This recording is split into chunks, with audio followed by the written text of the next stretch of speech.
going to nail a car that makes as much noise as this one, that looks as sinister as this one, it's maybe a good idea to do it when the roads are deserted. You know, like first thing in the morning. We're in South Wales, the sun is just coming up, and we've got a Z28. That's the Chevrolet Camaro Z28, not the fastest Camaro of its day, but definitely the most hardcore. It was first shown at the New York Auto Show in 2013 and was in production for the following 2 years. In total, 1,801 were built. It was never officially sold in the UK, but some, like this one, were imported privately. Right, I'm British, and that means every fibre in my being wants to call this car the Z28, but I will try Z28. But there's no question about this. The Camaro Z28 is a mighty performance car. I mean, just listen to the way it sounds.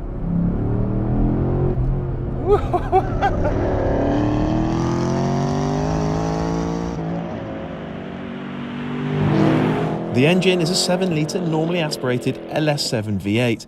It's borrowed from the earlier Corvette Z06. It makes 505 horsepower and 481 pound-foot of torque. And it revs to 7,000 RPM. 7,000, that's so high for such a big capacity V8 engine. It's incredible. It's such an antidote, this engine, to all the downsized turbocharged engines that we get nowadays with their flat, blaring, tuneless soundtracks. This thing is mighty.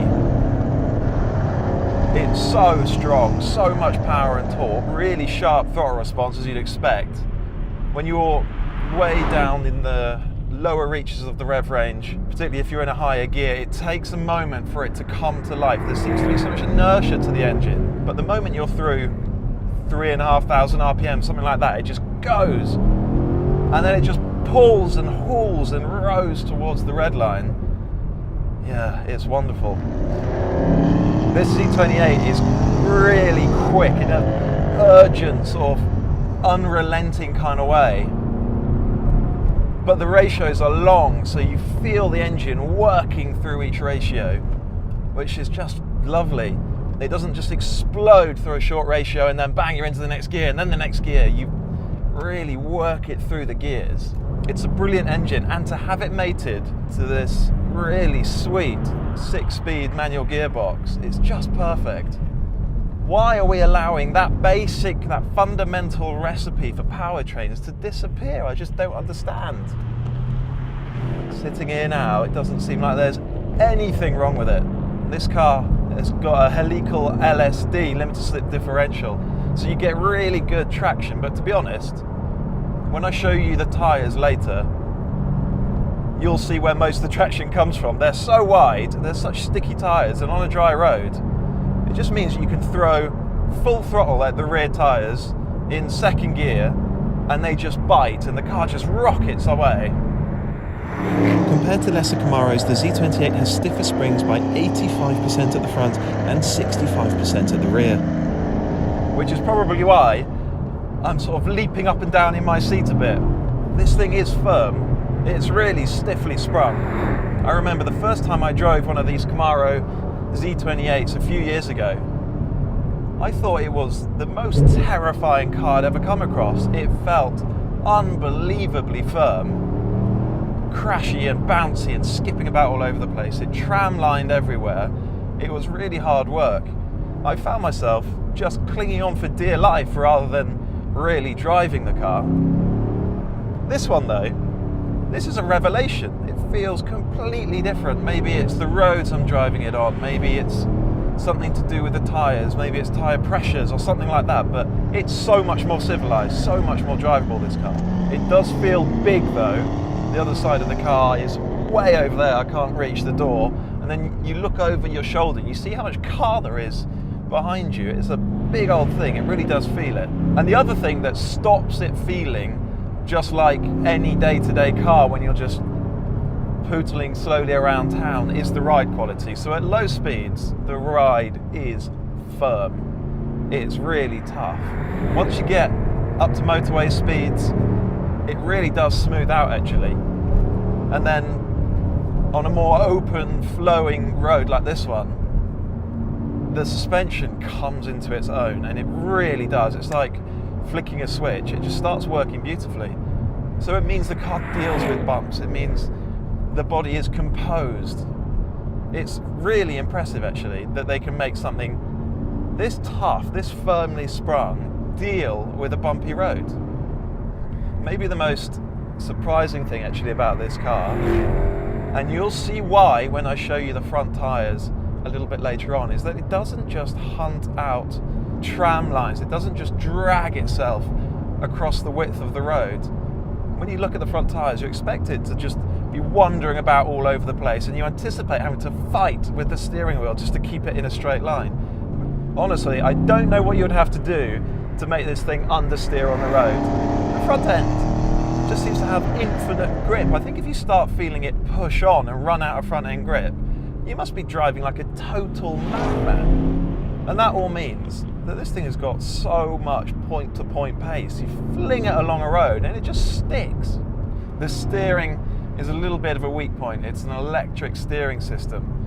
And you really feel that it's not a really nicely connected hydraulic system, because there's that unpleasant springiness that you get with EPAS systems. And it's actually really accurate, and you position the car exactly where you want to, but you realise that there's actually just no feel whatsoever. You're really not aware of how much grip there is at the front axle, apart from the fact that it never seems to let go. So you just blindly lean on the front end, you have faith in it, and just hope that it doesn't let you down. The Z28 is at home on a racetrack. There, it'll embarrass far more exotic cars costing a lot more money. This thing definitely wasn't designed for bumpy Welsh hillside roads, but it actually works, and it works really well. You can drive it like a total hooligan. You can take your brain out and just fling it at the horizon, and it's so fast and so competent. But to tell the truth, I'm beginning to feel like I've had enough of those kind of cars where you have to go at full attack 10 tenths just to make them feel alive. Crucially, this isn't one of those cars, because when you're just driving along, stroking it along at 5, 6, 7 tenths, it's still so exciting. It's got that incredible engine. It just feels so alive, this car. It's so connected. It feels so different to anything that I would normally find myself driving over here in the UK. It's such an event, and it's so exciting all the time, and I really love that about this car.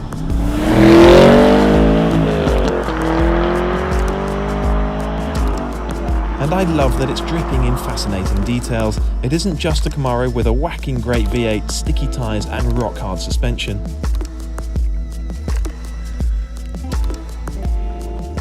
Although it has got all of those things, it's also got this really prominent aero kit. At the front, you cannot miss that enormous front splitter. At the rear, a big spoiler, and then also what Chevrolet claims is a functional rear diffuser. What you cannot see is the flat underbody. The whole aero kit generates 68 kilograms of downforce, which is, well, it's some, but it's not a huge amount. The track car makeover also included a reduction in weight. Lots of sound deadening material was ripped out, there's no carpet in the boot, the rear window is thinner, the battery is lighter, and there's no aircon and only one speaker, although you could spec the AC back in and have a full hi-fi as well. As a result of those extensive weight-saving measures, the Z28 weighs only 1,730 kilograms. So, you know, let's not pretend this is a lightweight car. Nonetheless, it'll still hit 60 miles an hour in 4 seconds.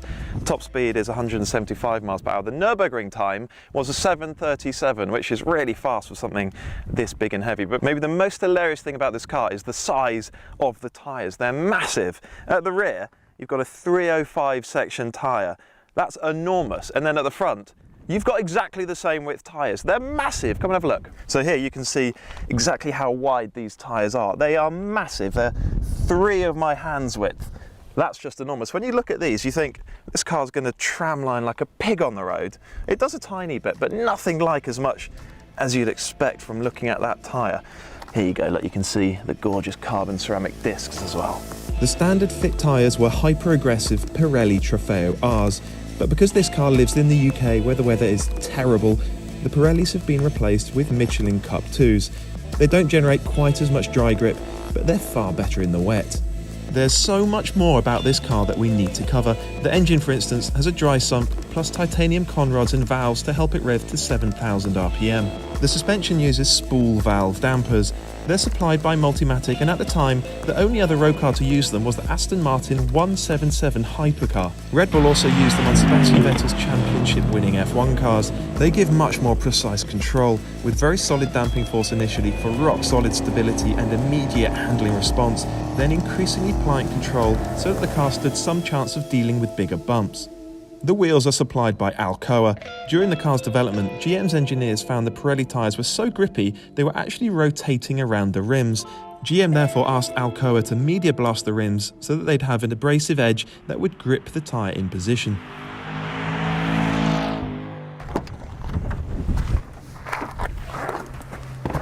Now then, what do we make of the interior? Well, first of all, it's perhaps slightly underwhelming. It's very standard Camaro in here. Bit of Alcantara on the dash, Alcantara on the steering wheel, Alcantara on the gear knob. So all the stuff that you interact with when you're driving, it feels really nice, feels properly motorsport. The seating position is good. I feel like I'm sat on the deck. Steering wheel comes out to meet me. These Recaro seats, they're pretty supportive. I'm maybe a little bit slim for the bolsters. It's all quite wide really, but they're good, comfortable seats. Yeah, lovely seating position. Visibility isn't great. Forward, fine. Over your shoulder, it's not good. There's just a huge, massive black plastic C-pillar at the back there. And these door mirrors, they're tiny. You really don't see much in them at all. Some of these interior plastics are pretty cheap. That is nasty. This is not very nice at all. And just look at that. So some of the interior quality is pretty patchy, but that's one of the reasons why GM was able to sell this car so cheap in the US. But while we're in here, I want to show you one of this car's coolest features. It's the traction and stability control system. It's got a 5-stage stability control system. So you press the button there, press it twice, and then you can cycle through. So it starts with wet, clearly. That's the strictest mode, so you get no wheel spin, no chassis slip at all in that mode, and then you cycle through using these buttons here, and you go into dry, and then into Sport 1, Sport 2, and finally Race. Now apparently, on a circuit, in race mode, this car is quicker around a lap in that setting than with everything off. So that means it's a really sophisticated system. Now it's so easy for a lot of us to look at this car and think, yeah, well, they've just thrown a massive engine at it, given it rock hard suspension and really wide tyres. And maybe they did do all of those things. But you know what? I look at that really clever, really trick traction control system and the Multimatic dampers and think, this is actually a really sophisticated car. On the surface, it's a brute of a thing. But when you start looking at the details, it's a really clever device. Z28 is a famous old Camaro nameplate that has its roots in motorsport, a bit like GT3 for the 911. It was first used in the 60s, Z28 being the option code for an upgrade package that turned the Camaro from a muscle car into a thoroughbred racer. For decades, the Z28 badge was abused and mistreated, but in 2014 with this car, it came back with a vengeance. This car wasn't exactly designed to work on a Welsh hillside road, but even so, it's one of the most memorable cars I've driven all year. Thank you for watching this Piston Heads Rise and Drive video. Please hit the thumbs up if you like this video and let us know what you think of the car in the comments below. Subscribe to the Piston Heads YouTube channel if you haven't already, and remember, check out pistonheads.com.